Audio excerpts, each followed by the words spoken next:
알아두면 유용한 법률 정보가 가득합니다. 법대로 합시다 더 로이어. 오늘도 일상 속에서 겪을 수 있는 다양한 법적 분쟁들 살펴보고요. 속이 시원해지는 해결책도 알아보도록 하겠습니다. 자, 오늘 첫 번째 사건 어떤 내용인지 지금 화면으로 만나보시죠.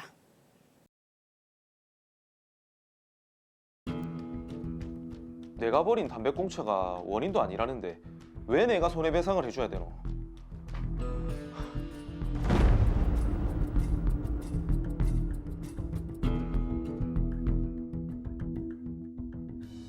제발, 제발. 이번에는 꼭 합격해야 되는데. 오, 합격. 드디어.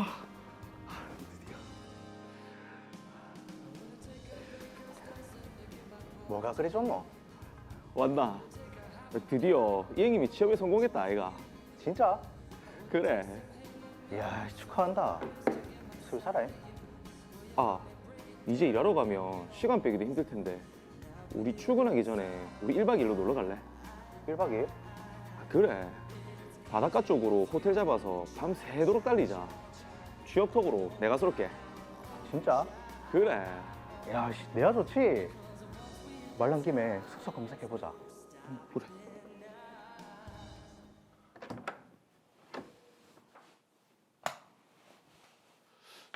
사진이랑 조금 다르긴 한데 깨끗하니 좋네. 뭐 상관 있나? 어차피 밤새 술다릴 건데. 맞지? 여기저기 돌아다녔더니 배가 시일 고프네. 빨리 세팅하자. 오케이.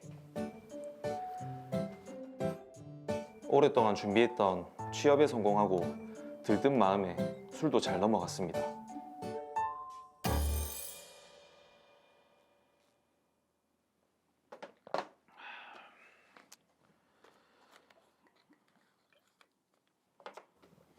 담배 피게? 술 마시니까 좀 땡기네. 우리 엄마 잔소리 때문에 내가 얼마나 스트레스 받았는지 아나? 어머니 입장에선 걱정이 되지. 좀만 힘들면 일 때려친 게 몇 번째고. 네가 그러면 섭섭하지. 네가 집에서 인간 취급도 못 당해봐라. 생각할 거 똘봤네. 봐, 열내지 말고 한 잔 받아라.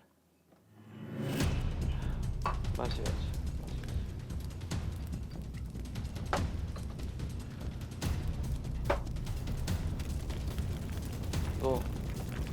불.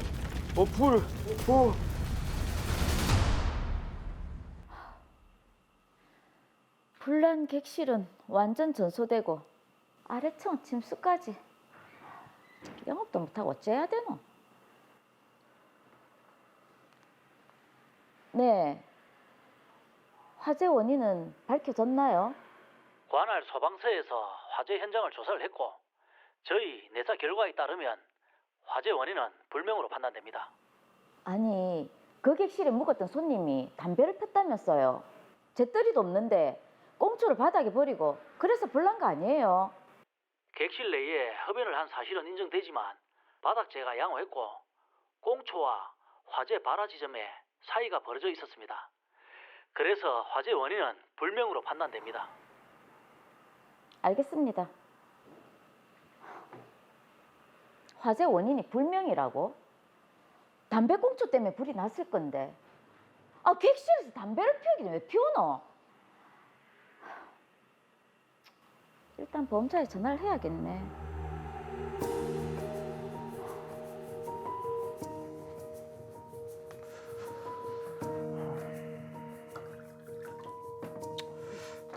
이게 뭐지? 뭐? 그 호텔 화재 손해배상 책임이 내한테 있어서 구상금을 청구한다고? 아니, 원인 불명이라며. 내가 버린 담배꽁초가 원인도 아니라는데 내가 왜 손해배상을 해줘야 되노?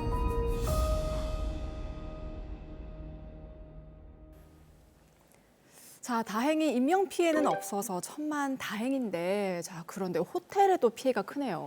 그렇죠. 피해가 큰데 중요한 거는 화재가 원인 불명이거든요. 네. 누구에게 손해배상 책임이 있을지 일단 좀 알아봐야 될 것 같습니다. 사건 정리합니다. 김동호 씨는 취업에 성공한 후 친구와 함께 여행을 떠납니다. 숙박 중인 호텔 객실 안에서 술과 흡연을 했는데요. 그러던 중 객실 바닥 쪽에서 불이 나기 시작했고 김동호 씨와 친구는 급히 탈출했습니다. 이 화재로 김동호 씨가 묵었던 객실은 전소됐고 같은 층은 전체 그을음 발생, 아래층은 침수 피해를 입었는데요. 관련 기관의 조사 결과 화재 원인은 불명으로 판단이 났습니다. 그런데 얼마 뒤 김동호 씨는 호텔의 보험사로부터 김동호 씨에게 손해배상 책임이 있다며 구상금 청구 소장을 받은 상황입니다. 네, 객실 안에서 흡연을 한 김동호 씨. 자, 그리고 화재는 발생을 했고 화재 원인은 불명입니다. 자, 과연 누구에게 책임이 있을지 모르겠는데, 자, 김재 변호사님, 이 사례 어떻게 보셨습니까? 인명피해가 없어서 정말 다행입니다. 드라마 사례의 경우 화재 원인이 김동호 씨의 흡연으로 인한 것이 아닌가 의심이 가는 상황인데요. 막상 원인은 불명으로 판단되었죠. 그런데 보험사에서는 김동호 씨에게 책임을 물었는데요. 화재 배상 책임을 따져보는 데 있어서는 투숙객과 호텔 사이의 법률적인 관계를 우선 살펴봐야 합니다. 자, 투숙객과 호텔 사이의 법률 관계라고 하면은 객실을 뭐 대여하는 거니까 이런 경우도 뭐 임대차 그런 관계인가요? 비슷한데요. 일시사용 임대차와 유사한 법률 관계라는 것이 법원의 입장입니다. 네. 숙박업을 경영하는 자가 투숙객에게 숙박을 할 수 있는 객실을 제공하고 고객이 이를 쓰고 고객으로부터 그 대가를 받는 숙박계약이 체결된 것인데요. 이는 부동산을 빌려 쓰는 일종의 임대차 성격을 가지고 있습니다. 네. 그중에서도 일시사용을 위한 임대차의 성격이 있습니다. 이야, 이게 일시 사용을 위한 임대차 계약의 성격. 근데 저희들이 임대차를 많이 다뤘는데 네. 임차인은 임대차 계약이 종료되면 그 원상을 그대로 회복해서 반환해야 된다 이런 의무가 있는 걸로 제가 알고 있거든요. 그렇죠. 네, 그렇습니다. 그래서 만일 목적물이 화재 등으로 인해서 소멸돼서 임차인의 목적물 반환 의무가 이행불능이 된 경우에는 임차인은 이행불능이 자기가 책임질 수 없는 사유 때문이다라는 점을 증명해야 하는데요. 그 증명을 다하지 못하면 임차인이 목적물 반환 의무의 이행불능으로 인한 손해배상 책임을 진다. 이것이 확립된 법리입니다. 이는 화재 원인이 밝혀지지 않았을 때에도 마찬가지인데요. 결국 임차인이 책임을 면하려면 화재가 임대인의 잘못 혹은 임대인의 지배 영역에서 발생한 것이라는 점을 입증하지 않는 한 화재에 대한 책임을 지게 되는 겁니다. 네. 자, 그럼 이 사건에서는 김동호 씨가 지금 화재 원인이 자신이 책임질 수 없는 사유로 다른 사유로 발생한 거라는 걸 입증을 해야 되고 입증하지 못하면 화재에 대한 책임을 져야 하는 건가요? 네, 일반 임대차라면 그렇습니다. 그런데 이 사건의 경우는 그렇지가 않습니다. 네. 대법원은 숙박객실의 경우 임차인의 점유를 전제로 하는 임대차의 법리가 그대로 적용될 수는 없다라고 봅니다. 왜냐하면 숙박업자는 투숙객이 안전하고 편리하게 숙박을 할 수 있도록 시설 및 서비스를 제공하고 투숙객의 안전을 배려할 보호 의무를 부담하고 있습니다. 그리고 숙박시설 및 설비를 위생적이고 안전하게 관리할 공법상 의무도 지고 있고요. 또 고객에게 객실을 제공한 이후로도 필요시 객실에 출입하며 객실 관리 등 조치를 취하거든요. 네. 그러므로 숙박업자의 점유는 숙박시설에 고객이 있다고 하더라도 그대로 유지되는 것이 일반적입니다. 네. 이런 특수성을 비춰보면 객실을 비롯한 숙박시설은 숙박 기간 중에도 투숙객이 아닌 숙박업자의 지배 아래 놓여져 있다 이렇게 보아야 합니다. 따라서 숙박시설에서 원인 불명의 화재가 난 경우에는 호텔 측에 그 책임이 있다 이런 판단입니다. 네, 원인 불명의 화재가 난 경우에는 호텔 측에 책임이 있다. 자, 그런데 김동호 씨는 지금 호텔의 보험사로부터 구상금 청구 소장을 받았거든요. 어떻게 대처를 해야 될까요? 보험사가 보험금을 지급한 후에 보험사고의 책임이 김동호 씨에게 있다고 보고 돈을 내놔라 이런 것이 구상금 청구입니다. 네. 일반적인 민사소송과 동일하게 피고로서 답변을 하는 등 소송을 진행하셔야 합니다. 드라마 사례의 경우라면 앞서 살펴본 대로 원인 불명의 화재라는 점이 고려돼서 김동호 씨에게 책임이 없다는 판단이 내려질 것으로 생각이 됩니다. 일반적인 경우라면 화재 원인 규명부터 다퉈지게 될 것인데요. 이것이 복잡하고 화재의 경우 피해액도 커서 감경도 중요한 문제이기 때문에 법률 전문가 도움을 받으실 필요도 있어 보입니다. 금방 말씀하신 게 일반적인 경우라면 화재 원인 규명부터 다뤄지게 된다 이렇게 하셨는데 그럼 이 화재 원인 규명을 어떻게 진행이 되는 건가요, 이게? 화재의 경우에는 소방서, 경찰, 국립과학수사연구소 등 관계기관이 현장 조사 및 감식을 진행을 합니다. 따라서 해당 자료들이 유력한 증거가 되겠죠. 네. 소송 대비로 화재 현장 조사서, 화재 감식 결과 보고서, 법안정 감정서, 화재 증명원 등을 입수해둘 필요가 있습니다. 네. 그 외에 경찰의 내사 종결 등 수사 결과에도 화재 원인과 판단이 기재되어 있는 부분이 있거든요.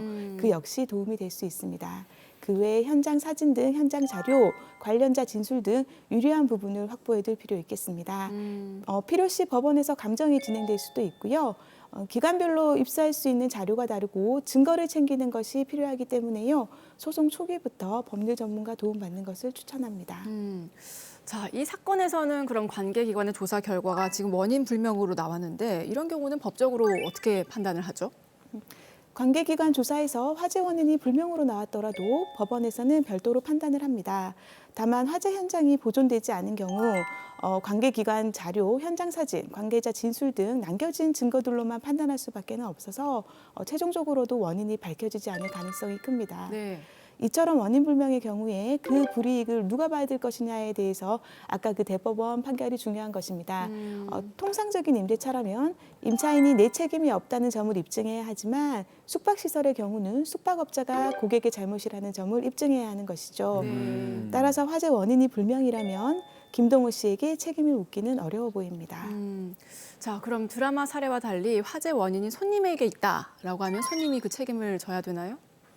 화재 원인이 손님 측에 있는 것으로 밝혀진다면 숙박계약상 채무불이행 책임 또는 고의과실에 따른 불법행위 손해배상 책임 등이 성립될 수 있습니다. 네. 다만 이때도 호텔 측에는 안전배려 의무가 있기 때문에 화재 예방 조치 또는 확산 방지 등 의무를 다하지 않았다면 함께 책임을 지거나 책임 제한 등이 될 수 있습니다.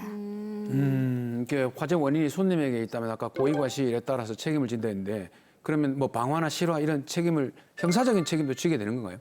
형사처벌도 받을 수 있습니다.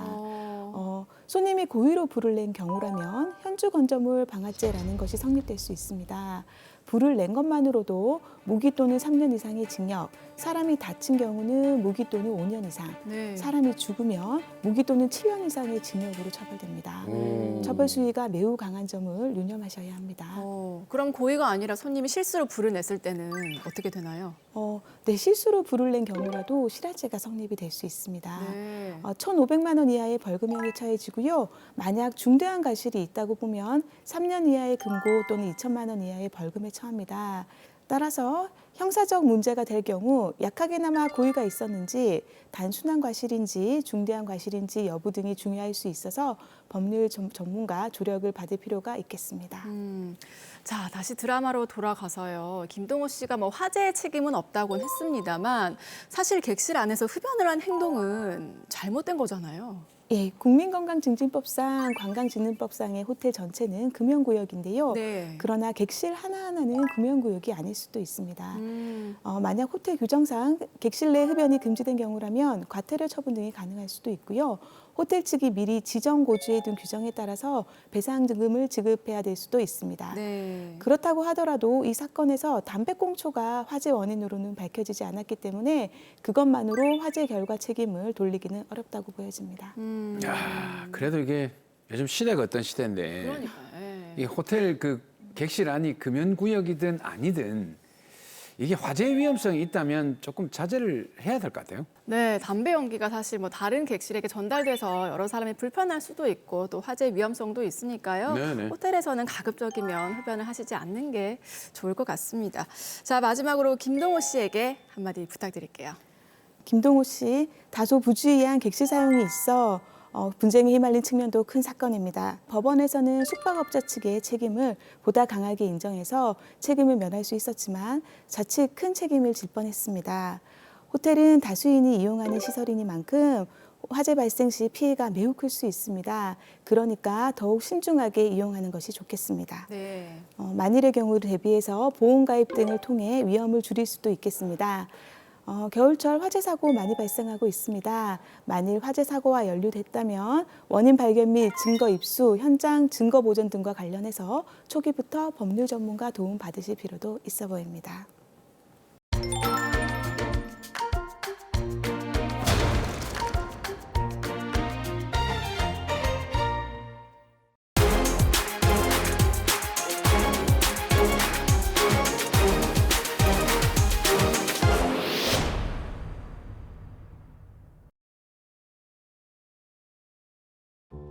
술 좀 마시지 말라는 게 그렇게 화낼 일이가.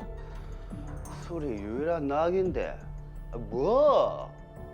근데 니도 와 그래 땡땡거리노 진짜 마누라도 아닌 게. 뭐? 10년을 같이 살았는데 내가 왜 진짜 마누라가 아닌데? 니 내가 혼인신고도 안 했잖아. 근데 뭐 맨날 이래라 저래라 이씨. 혼인신고하고 나면 우리 집 재산 다 빼돌릴 거잖아. 니랑 너네 집 가족 전부 다 기생충처럼 내한테 붙어 사는 거 모를 줄 아나? 기생충? 아 근데 이게 진짜 말이면 딴 줄 아나 이씨. 이게 진짜 이씨.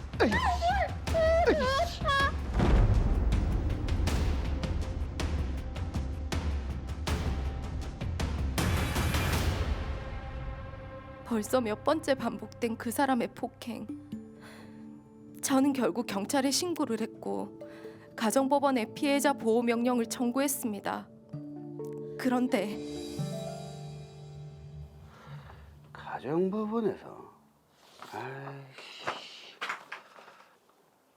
아 이게 진짜 내를 범죄자로 만드네. 임시보호명령. 뭔 연락하지 말란 개소리고 이씨. 두고 봐라 정남주. 내 니 가만 안 둔다. 에이. 아이씨.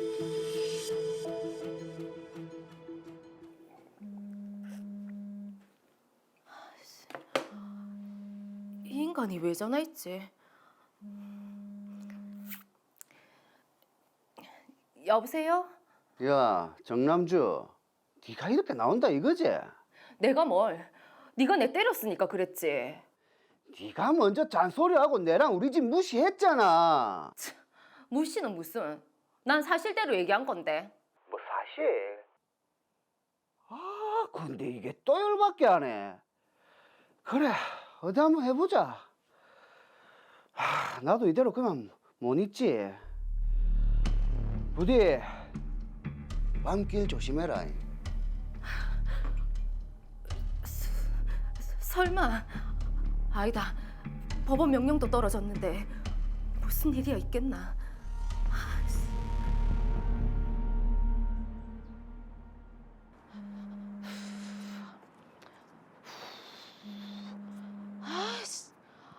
왜 계속 전화가 오노? 아이씨. 이제 발신자 숨겨서까지 전화하네. 이러면 뭐 내가 받을 줄 알고 어림도 없다. 맞다. 그 임시 보호명령 떨어지면서 내한테 연락하면 안 되는 거 아이가? 이거 증거로 남겨놔야겠다.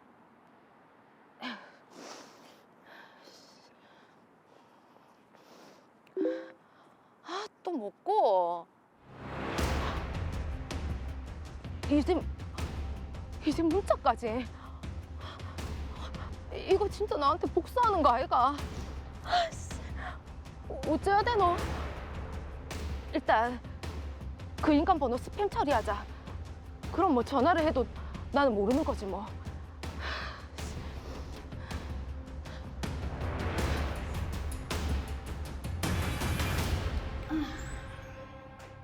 그날 통화 이후 그 사람은 29번에 걸쳐 저한테 전화를 걸어왔습니다.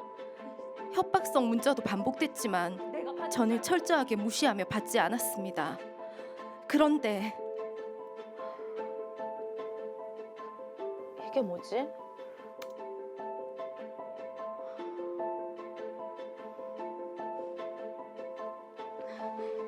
이거 진짜 미친놈 아니가? 이제 어째야 되노? 다시 경찰서에 신고해야 되나?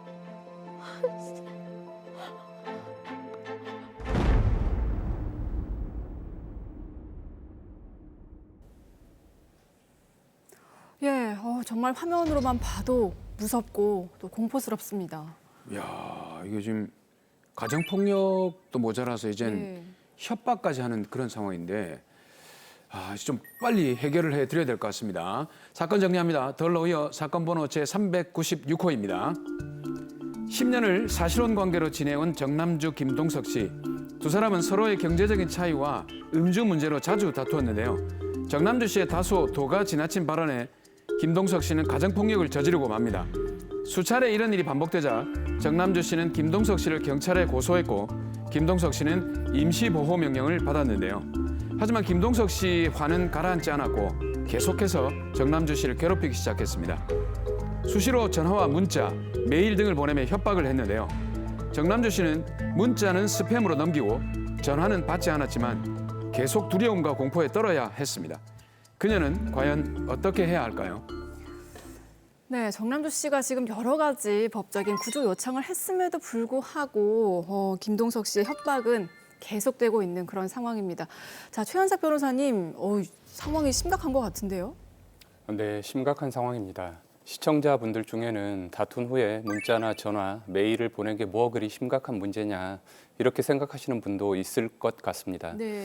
하지만 지금 김동석 씨의 행위를 보면 정보통신망법과 스토킹 처벌법을 위반한 범죄 행위로 보이고요. 더불어 가정폭력법도 위반했기 때문에 중범죄로 처벌받을 가능성이 높아 보입니다. 네, 자 그럼 하나씩 따져보도록 할게요. 자, 먼저 김동석 씨가 전화를 계속했는데 남주 씨가 받지 않았습니다. 김동석 씨의 이런 일련의 행동, 뭐 문제가 될까요? 네, 정남주 씨는 김동석 씨의 전화를 처음에만 받았고 그 이후로는 받지 않았는데요. 스토킹 처벌법은 정보통신망을 이용해서 물건이나 글, 말, 부호, 음향, 그림, 영상, 화상 등을 도달하게 하는 것을 스토킹 행위의 하나로 규정하고 있고요. 네. 상대방의 의사에 반해서 정당한 이유 없이 지속적 또는 반복적으로 스토킹 행위를 해서 불안감 또는 공포심을 일으키면 3년 이하의 징역 또는 3천만 원 이하의 벌금에 처한다고 규정하고 있습니다. 김동석 씨의 행위는 이 스토킹 범죄에 해당할 수 있을 것으로 보입니다. 네. 근데 이제 김동석 씨 입장에서는 전화를 했는데 받지를 않았다. 그러니까 내가 보내고자 하는 음향이나 뭐 문자, 글자 이런 게 도달하지 않았다. 이렇게 주장할 수 있지 않습니까? 네, 스토킹 처벌법을 보면 음향 등을 도달하게 한 행위를 스토킹 행위로 규정하고 있기 때문에 전화를 받지 않아서 도달하지 않았으므로 스토킹에 해당하지 않는다. 이렇게 주장할 수도 있을 것 같습니다. 하지만 법원은 실제 통화가 이루어졌는지 여부와 상관없이 스토킹 행위에 해당한다라고 판단한 사례가 있었는데요. 네. 상대방이 피해자와 전화 통화를 원한다는 정보가 벨소리, 발신번호 표시, 부재중 전화 문구 등으로 피해자의 휴대전화에 나타났다면 법에서 말하고 있는 도달에 해당하는 것으로 평가할 수 있다는 것입니다. 네. 그리고 이 사례에서는 벨소리가 정남주 씨 폰에서 울리게 했으므로 음향이 도달하게 한 것으로 볼 수 있고요. 한편 발신번호 표시나 부재중 전화 문구 표시가 정남주 씨 폰에 나타나게 했으므로 글을 도달하게 한 경우에 해당합니다. 이렇게 음향과 글을 피해자의 휴대전화에 도달하게 한 것이므로 스토킹 행위에 해당한다는 것이 법원의 취지입니다. 네. 야, 근데 일반적인 사람들이 생각할 때 네. 부재중 전화 표시 이 문자가 도달했다고 해서 처벌한다는 건 좀 과한 처사가 아닌가 이렇게 판단할 수도 있을 것 같은데요. 네, 그렇게 생각하시는 분도 있을 것 같습니다. 하지만 피해자가 전화를 받지 않았다는 이유로 스토킹 행위에서 배제한다면 피해자가 전화를 받는지 안 받는지 여부에 따라서 그 우연한 사정에 의해서 처벌 여부가 좌우되어 부당하다는 것이 법원의 입장입니다. 네. 또한 처벌 범위도 지나치게 부당하게 축소된다는 문제점도 있다는 것이고요. 그리고 스토킹 행위가 반복돼서 불안감, 공포심이 극심한 피해자일수록 전화를 받지 않을 가능성이 높다는 점을 생각하면 법원의 태도가 타당해 보입니다. 네. 자, 그리고 생각해 보면 뭐 한 시간에 몇 통, 하루에 수십 통, 며칠씩 막 이렇게 지속된다 그러면 무섭죠. 네. 저는 법원의 그 판례에 적극 찬성합니다. 네, 사실 스토킹 처벌법의 취지도 정보통신망법과는 달리 정보통신망을 통해서 전달되는 정보의 내용이 무엇인가라는 문제보다는 괴롭힘 행위 자체를 금지하는 것에 초점을 두고 있습니다. 네. 따라서 실제로 통화가 되지 않더라도 전화기 벨소리, 부재중 전화 표시 등을 보고도 피해자가 충분히 불안감 또는 공포심을 느낄 수 있기 때문에 그것을 스토킹 행위로 봐서 금지하겠다는 취지인 것이죠. 자, 이런 또 취지를 존중해서요. 근래에는 층간소음으로 인한 사건에서도 이 스토킹 처벌법 위반죄가 성립한다고 판단한 경우가 있다면서요? 네, 맞습니다. 지난해 대법원에서 내려진 판결을 보면 층간 소음에 불만을 품고 벽과 천장을 도구로 두드리는 등 지속적으로 소음을 낸 혐의에 대해서도 스토킹 처벌법 위반죄가 성립한다고 판단했는데요. 네. 스토킹 범죄 처벌 등에 관한 법률 제2조 제1호 강목의 행위가 객관적, 일반적으로 볼 때 이를 인식한 상대방으로 하여금 불안감 또는 공포심을 일으키기에 충분한 정도라고 평가될 수 있다면 현실적으로 상대방이 불안감, 공포심을 갖게 되었는지 여부와 관계없이 네. 그것은 스토킹 행위에 해당하고 나아가 그와 같은 일련의 스토킹 행위가 지속되거나 반복되면 스토킹 범죄가 성립한다라고 판단했습니다. 그리고 이런 취지를 반영해서 작년 7월 11일에 스토킹 처벌법이 일부 개정되기도 했습니다. 궁금한데 이게 어떻게 개정이 됐습니까? 네, 개정 전에는 물건이나 글, 음향 등을 도달하게 하는 행위만을 처벌 대상으로 규정하고 있었습니다. 네. 따라서 피해자가 전화를 받지 않거나 수신을 차단한 경우 피해자에게 도달한 것이 아니다라고 판단해서 하급심에서 무죄 판결을 선고한 사례가 있었습니다. 네. 이러한 문제점을 고려하여 개정된 법률은 도달한 경우뿐만 아니라 단순히 물건이나 글, 음향 등을 상대방에게 나타나게 하는 행위도 스토킹 행위에 포함된다는 점을 정확히 명시했습니다. 따라서 개정 법률에 따르면 피해자가 전화를 받지 않더라도 상대방에게 글, 음향 등을 나타나게 하는 행위임은 명백하므로 스토킹 행위에 포함되게 됩니다. 그러면 이제 전화 같은 경우는 예전에는 판례로 대법원 판례로 인정되던 게 개정 법률로 이제 확정이 됐다 이 말씀인데 그 문자는 어떻습니까? 지금 이 남주 씨 같은 경우에는 문자는 스팸 처리를 했기 때문에 보지를 못하는 상황이지 않습니까? 이거는 어떻게 되죠? 네, 김동석 씨는 정남주 씨가 스팸 처리했기 때문에 문자가 도달하지 않았다. 따라서 정보통신망법 위반 범죄가 아니라고 주장할 가능성도 있어 보입니다. 네. 예, 정보통신망법은 정보통신망을 통하여 공포심이나 불안감을 유발하는 부호, 문헌, 음향, 화상 또는 영상을 반복적으로 상대방에게 도달하게 하는 행위를 처벌하고 있는데요. 여기에서 공포심이나 불안감을 유발하는 문헌을 반복적으로 상대방에게 도달하게 한다는 것은 상대방이 그 문헌 등을 직접 접하는 경우뿐만 아니라 상대방이 객관적으로 인식할 수 있는 상태에 두는 것을 의미합니다. 예, 따라서 정남주 씨가 스팸 처리를 했기 때문에 김동석 씨가 보낸 문자가 스팸 보관함에 저장되어 있었다고 하더라도 네. 정남주 씨가 만약 보려고 했다면 언제든지 문자 메시지들을 확인해서 인식할 수 있는 상태에 있었기 때문에 정보통신망법 위반 행위에 해당하게 됩니다. 네. 이게 문자가 계속 올 것이라고 생각을 해서 스팸 처리를 한 거니까 지금 김동석 씨가 정보통신망법 위반에 해당이 되는 거네요. 네, 김동석 씨가 상대방, 즉 정남주 씨 휴대전화로 공포심이나 불안감을 유발하는 문자 메시지를 전송한 행위는 그 공포심이나 불안감을 유발하는 문헌을 상대방에게 도달하게 한다는 구성 요건을 충족한다고 보아야 하고요. 상대방이 실제로 문자 메시지를 확인했는지 여부와는 상관이 없습니다. 그리고 나아가서 이러한 행위는 정보통신망법 위반죄뿐만 아니라 스토킹 처벌법 위반죄로도 처벌 대상이 될 것으로 보입니다. 자, 지금 말씀 중에 좀 중요한 그런 포인트가 있는 것 같아요. 중요한 포인트가 너무 그렇게 아닌 거 아닙니까? 마시고 공포심이나 어떤 불안감을 유발하는 것 이게 지금 정보통신망법 위반이나 말씀하신 스토킹 범죄 성립의 어떤 좀 핵심이다라는 느낌이 들거든요. 맞습니까? 네, 맞습니다. 자, 그런데 간혹 상대방의 성격이 대범하기 때문에 이러한 상대방의 성격상 문자나 전화를 받아도 공포심이나 불안감을 느끼지 않았을 것이다. 그렇기 때문에 범죄가 성립하지 않는다. 이렇게 주장하는 피고인도 있는데요. 예, 지금 드라마 사례에서 보면 김동석 씨가 전화로 말했던 내용이나 보냈던 문자 메시지의 내용을 보면 일반인의 입장에서는 공포심이나 불안감을 충분히 느낄 만한 내용이었습니다. 네. 그렇다면 실제로 정남주 씨가 성격이 대범해서 공포심이나 불안감을 느끼지 않았다고 하더라도 그 느꼈는지 여부와는 무관하게 범죄가 성립한다고 봐야 합니다. 대법원에서도 전원합의처 판결을 통해서 이러한 사건은 협박죄와 본질이 같기 때문에 일반인의 경우에 공포심이나 불안감을 느끼게 할 만한 메시지를 상대방에게 도달하게 한 경우라면 상대방이 현실적으로 공포심이나 불안감을 느꼈을 것을 필요로 하지 않는다. 이런 판단을 한 사례가 있습니다. 제가 정준희 아나운서한테 너무 네. 공포심이 도달하게 죄송합니다. 이따 변호사를 선임하겠습니다. 근데 중요한 게 지금 이제 김동석 씨의 범죄 행위 중에서 가정 폭력을 또 빼놓을 수가 없는데 네.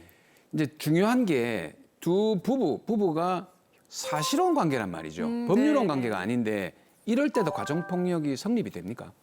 네, 이 경우에도 가정폭력이 성립합니다. 법률혼이 아닌 사실혼 관계라고 해도 가정폭력처벌법의 적용 대상이 되고요. 만약 이혼한 관계라고 해도 법률상 배우자였던 사람도 포함이 되기 때문에 네. 가정폭력 범죄로 처벌받을 수 있습니다.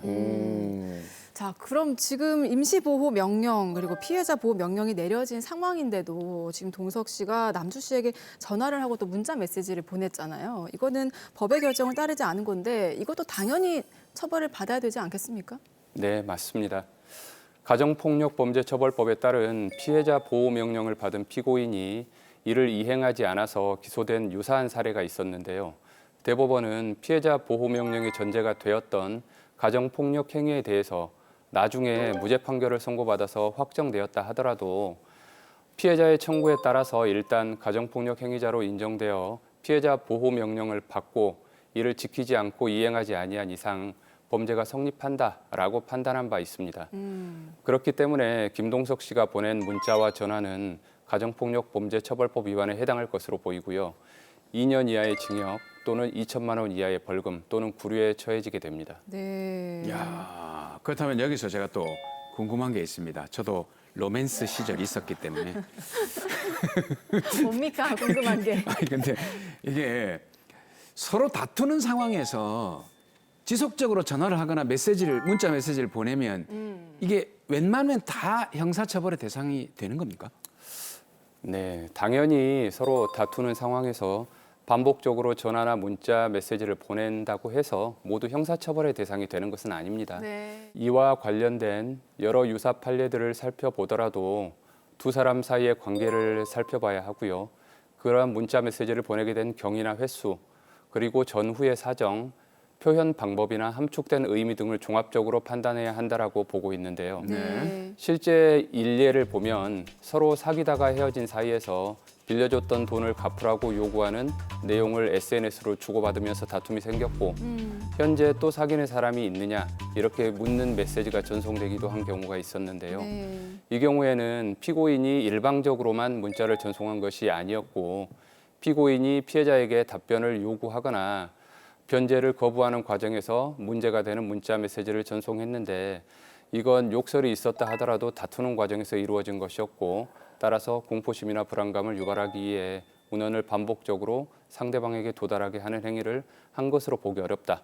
이러한 이유로 무죄를 선고한 사례가 있었습니다. 자, 그러니까 여러 가지 정황을 좀 살펴서 판단을 해야 하는 문제인 그러네요. 것 같습니다. 자, 정리해 볼게요. 마지막으로 스토킹과 가정폭력으로 고통받고 있는 우리 남주 씨에게 한 말씀 해주시죠. 네, 피해자는 반드시 보호받아야 하는 대상입니다. 정남주 씨도 두려움과 불안에 떨지 마시고 김동석 씨의 스토킹 또는 위협 행위에 대해서는 112 신고 또는 형사고소 등 단호하게 대처하는 것이 필요할 것으로 보입니다.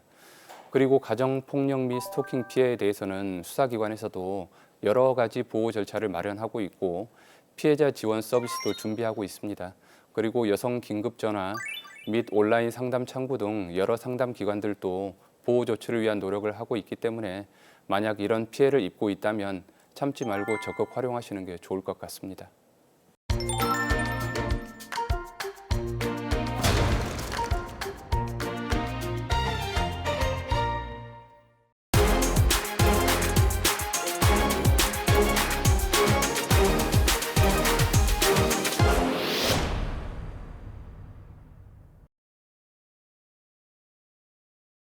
뭐? 아니 갑자기 빠지겠다는 거잖아. 더 이상 공동 투자 못하겠다. 이렇게 일방적으로 나오면 안 되지. 일방적? 투자금도 내가 더 냈는데 정산도 제대로 안 해주고. 아무튼 나는 그만할란다.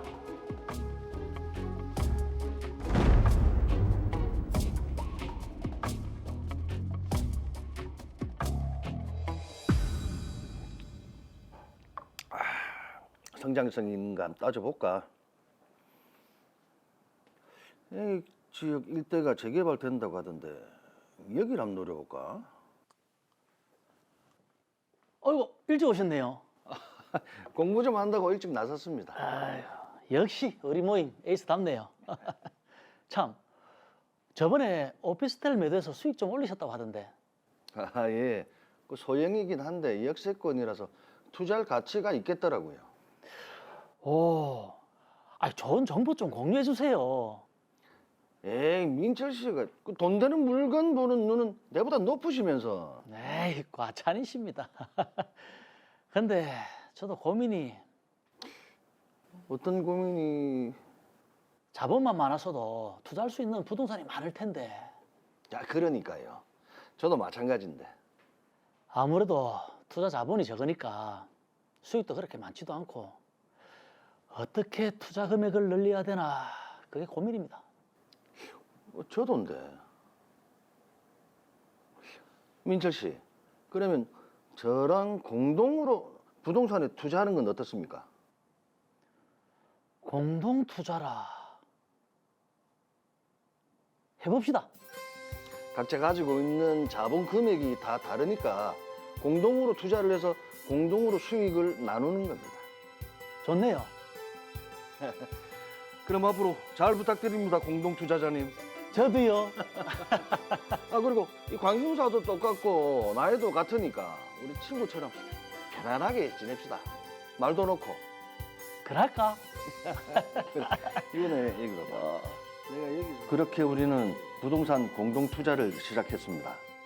큰 원칙에서만 공동 투자, 공동 수익 배분으로 정한 뒤 투자 부동산이 정해지면 우선 자금이 되는 쪽에서 조금 더 부담을 하고 그다음 투자 부동산에 대해서는 다른 쪽이 더 자금을 내는 등의 방법으로 투자금을 조달했습니다. 여기가 주변 시세보다 엄청 싸게 나왔더라고. 8천만 원이라고 했지? 음. 주변 시세보다 저렴하긴 저렴하네. 역세권인데다가 저기 길 건너서 대형 쇼핑몰이 들어온다더라고. 분명히 가격이 오를 거야. 투자 가치가 있지. 오케이. 내가 지금 굴릴 수 있는 금액이 3천만 원인데. 그러면은 내가 5천만 원 투자할게. 그래. 부동산 매매 계약 등 실제 업무는 대부분 제가 담당했습니다. 지역적으로. 부동산을 매수할 때 제가 민철이보다 좀 더 신용도가 좋아 대출에 유리했고 제 개인 명의로 부동산에 대한 투자를 해왔습니다. 우리도 법인으로 주식회사를 설립할까? 법인? 아무래도 법인 명의로 하면 세금도 그렇고 대출도 유리하지 않겠나? 아, 그렇겠네. 한번 알아봐야 되겠다, 야. 그렇게 대표자 명의를 저로 해서 로이어 주식회사를 설립했습니다. 그 이후 로이어 주식회사 명의로 부동산에 대해 총 4건을 공동으로 투자했습니다.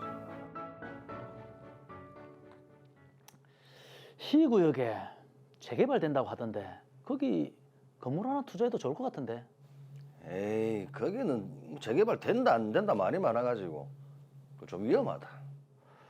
이번에 확정됐다고 하던데. 좀 더 지켜보자. 그래. 참, 저번에 매도한 부동산 수익금은 언제 정산해 줄 건데? 아, 그건 내 이동 아파트에 재투자금으로 들어갔잖아. 언제? 에이, 알았다 해놓고서는 내 약속 있어서 나갔다 올게. 그래라. 분명 시구역 재개발 된다고 했는데 메이저급 건설사에 대단지로. 참, 요즘 영 어찌 생각대로만 투자하고. 아니, 저번에는 내가 더 투자 많이 했는데 수익금은 그만큼 안 주고. 그래, 나도 이제 투자 노하우도 쌓였고 이제 끝내야겠다.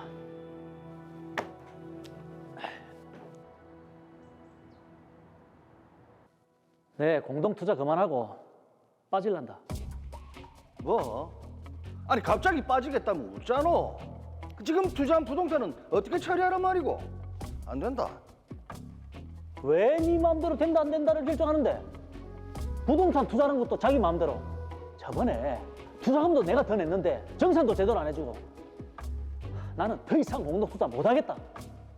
아니 무슨 내 마음대로 투자를 했단 말이고? 니하고 항상 상의를 했다 이가. 됐고 나는 공동 투자 그만할 테니까 투자금하고 수익금 정산하자.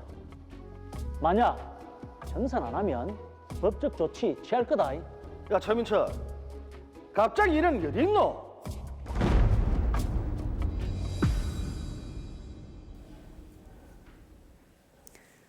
네, 두 사람이 부동산 이제 공동 투자를 해 오다가 사이가 틀어지면서 분쟁이 발생했네요. 그렇죠. 아, 참 두 사람의 감정의 골이 좀 더 깊어지기 전에 네. 원만한 해결책은 없는지 좀 알아봐야 될 것 같습니다. 사건 정리해 보겠습니다. 더 로이어 사건 번호 제 397호입니다. 이영우 씨와 최민철 씨는 부동산 투자 모임에서 만나 친해졌습니다. 그러다가 공동으로 부동산 투자를 하기로 했는데요. 투자 부동산이 정해지면 우선 자금이 되는 쪽에서 조금 더 부담하고 그 다음 투자 부동산에 대해서는 다른 쪽이 더 자금을 내는 등의 방법으로 투자금을 조달했습니다. 그리고 투자한 부동산에서 수익이 나면 해당 수익금을 다른 부동산의 재투자금으로 활용하기도 했는데요. 부동산 매매 계약 등 실제 업무는 이영우 씨가 담당했습니다. 이후 두 사람은 이영우 씨를 대표로 해서 로이어 주식회사를 설립했고 총 4건을 공동으로 투자했습니다. 그런데 정산 등의 불만 사유가 있었던 최민철 씨가 갑자기 공동 투자를 그만하겠다며 당장 투자금 및 수익금에 대해 정산을 하자고 요구하고 있는 상황입니다. 네, 두 사람이 이제 부동산 투자라는 동업을 하고 있었는데 네. 지금 최민철 씨가 갑자기 공동 투자를 못 하겠다고 하니까 이영우 씨 입장에서는 참 황당하죠. 그렇죠. 자, 그런데 이렇게 아무리 불만이 있다고 해도 일방적으로 그만두겠다고 할 수 있는지 한마진 변호사님 어떻습니까? 먼저 그 사무장님하고 사회자님 주변에도 부동산 투자에 관심들이 많으시죠? 그렇죠. 정말 네. 많죠. 많으시죠? 예. 이 사건 드라마 사례도 부동산에 대해 공동으로 투자를 진행하다가 일어난 분쟁에 해당됩니다. 우선 우리가 흔히 동업이라고 부르는 법률 관계가 민법상으로는 조합에 해당되는데요. 네. 민법 제716조는 조합원은 기간을 정하지 않은 경우에 특별한 사정이 없는 한 언제든지 자유롭게 조합에서 탈퇴할 수 있다고 규정하고 있습니다. 네. 이영우 씨와 최민철 씨는 공동으로 부동산에 대해서 투자하기로 하고 그 전매 수익금에 대해 공동으로 분배하자고 구두로 약정을 했는데요. 두 사람의 의사는 공동투자 부동산을 동업체의 재산으로 귀속시키고 이를 처분한 이후에 이익금을 분배하자는 명시적 또는 묵시적 의사의 합치가 있었다고 해석할 수 있습니다. 따라서 두 사람은 조합계약을 체결했다고 볼 수 있으므로 최민철 씨는 언제든지 다른 조합원인 이영우 씨를 상대로 조합체에 대한 해산 청구를 할 수 있고 조합체로부터 자유롭게 탈퇴할 수도 있습니다. 자, 자유롭게 탈퇴를 할 수 있다라고 하셨는데요.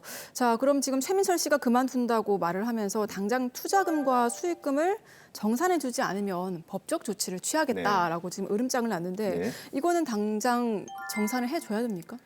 네, 원칙적으로는 조합의 청산 절차를 거치지 않고 바로 자녀 재산의 분배를 구할 수는 없습니다. 네. 다만 2인으로 구성된 조합의 조합원 중 1인에 대한 조합 채권 이외에 대한 다른 동업체의 자산이 존재하는 경우에도 전체 자녀 자산의 내역과 그 정당한 분배 비율 및 조합원 각자 현재 자녀 재산 보유 내역 등이 정확하게 확정됨으로써 조합원들 사이에 공평하게 자녀 재산 분배가 가능하다면 이런 별도의 청산 절차 없이도 간이하게 조합원에 대해 자녀 재산 분배를 청구할 수 있습니다.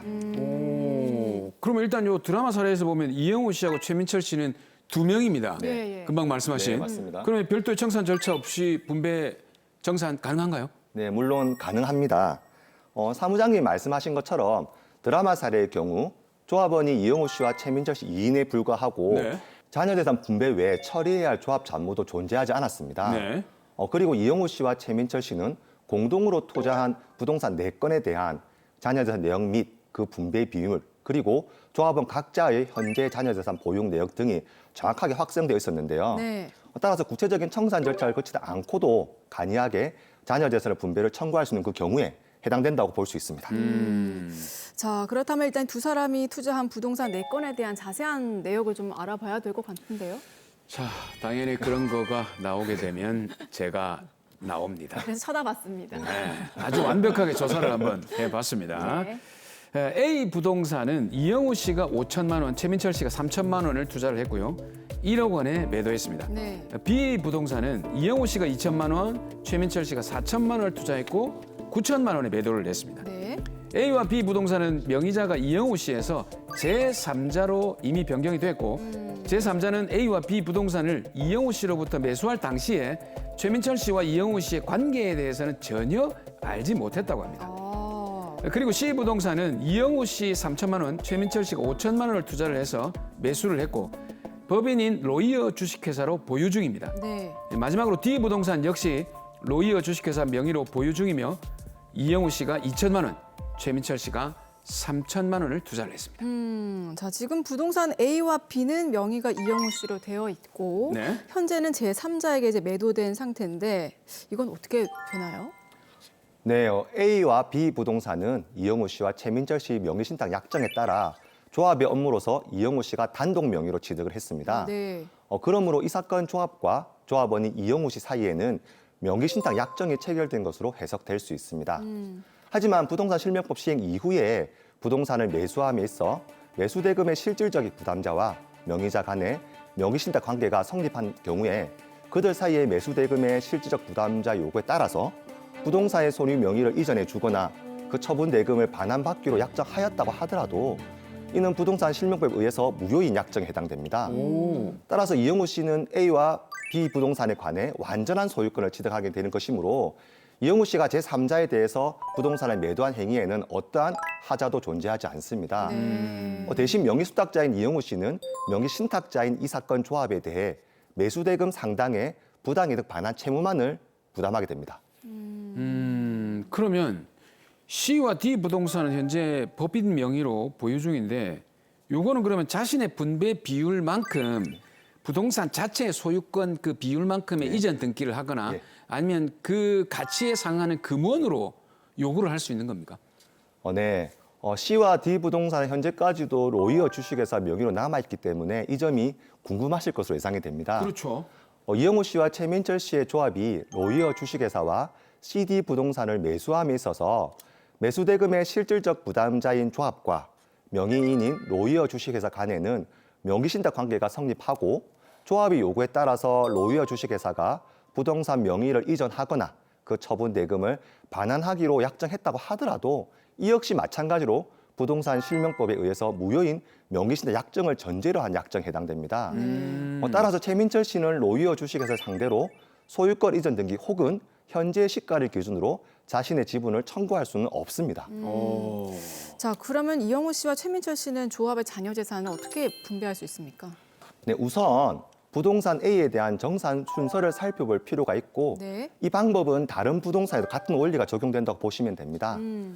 조합원인 최민철 씨는 조합에 대해 자녀 재산 분배를 청구할 수 있고 조합은 명예수탁자인 이영호 씨에 대해 매매대금 상당액에 대한 부당이득 반환 청구를 할 수 있으므로 결국 최민철 씨는 조합이 이영호 씨에 대해 가진 부당이득 반환 채권에 대해 분배를 청구할 수 있게 되는 구조인 것입니다. 다만 여기서 주의해야 할 점이 한 가지가 있습니다. 이게 주의해야 될 점으로 딱 끊는 이 순간이면 매우 중요한 겁니다. 매우 중요합니다. 말씀해 주십시오.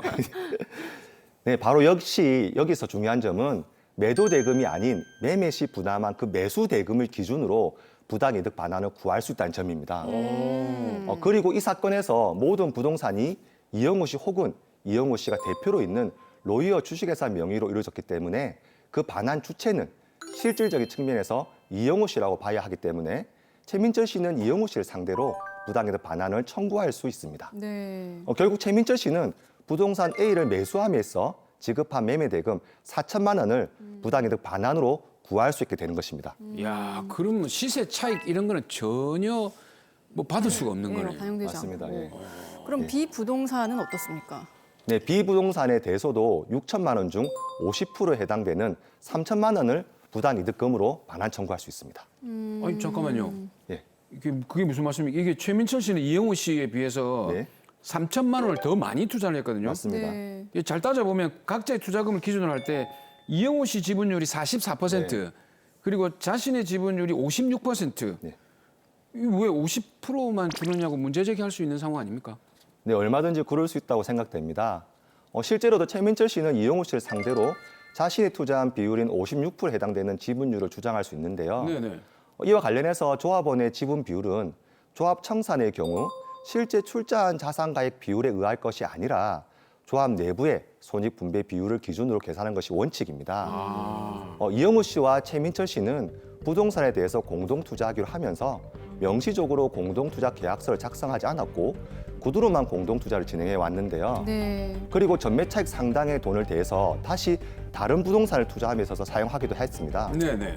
그 과정에서 대투자금의 투자 비율을 명확히 하지 않았고 이에 대해서 서로 아무런 이의도 제기하지 않았는데요. 이런 사정들을 모두 종합해 보면 실제 출자한 재산 가액 비율과 상관없이 청산 시에 자녀 재산 분배 비율을 50대 50으로 정했다고 보는 것이 타당합니다. 이야, 그러면 이게 시세 차익도 하나도 못 보고 그리고 비율도 보정을 받지 못하고 와, 굉장하네요. 그러니까 이게 자녀 재산 분배에 대한 뭔가 좀 명확하고 구체적인 계획이 있었으면 참 좋았을 텐데, 맞습니다. 네, 예. 아쉽네요. 그렇습니다. 자, 네. 그래서 지금 AB 부동산의 매수대금 50%에 해당하는 금액을 부당 이득금으로 반환 청구를 할 수 있다는 말씀이신데, 네.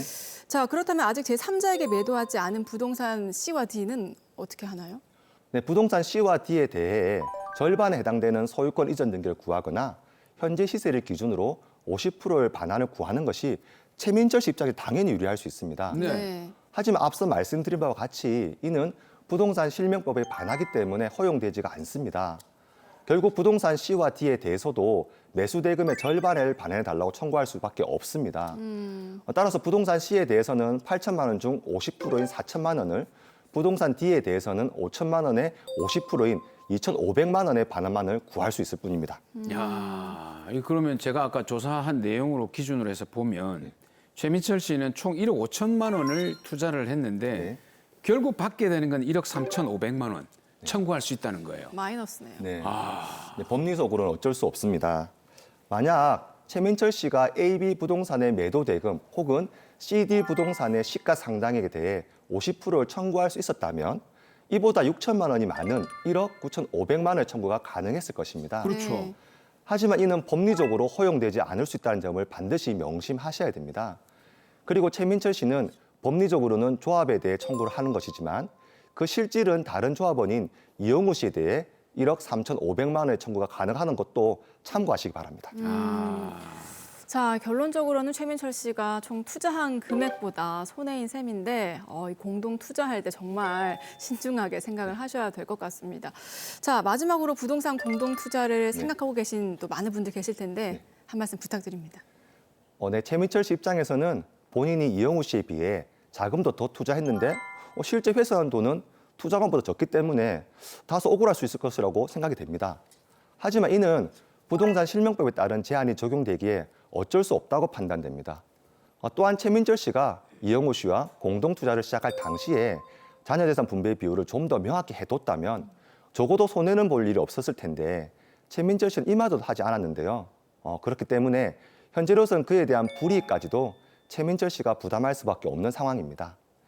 따라서 지금이라도 부동산에 대해 공동 투자를 계획하고 계신 우리 시청자분들이 계신다면 추후 분쟁을 대비해서라도 반드시 자녀 재산 분배 비율을 명시한 공동 투자 계약서를 작성하시고 추후 부동산 실명법 제한을 받지 않기 위해서 합의 등기를 반드시 격려해 두시라고 권해드립니다.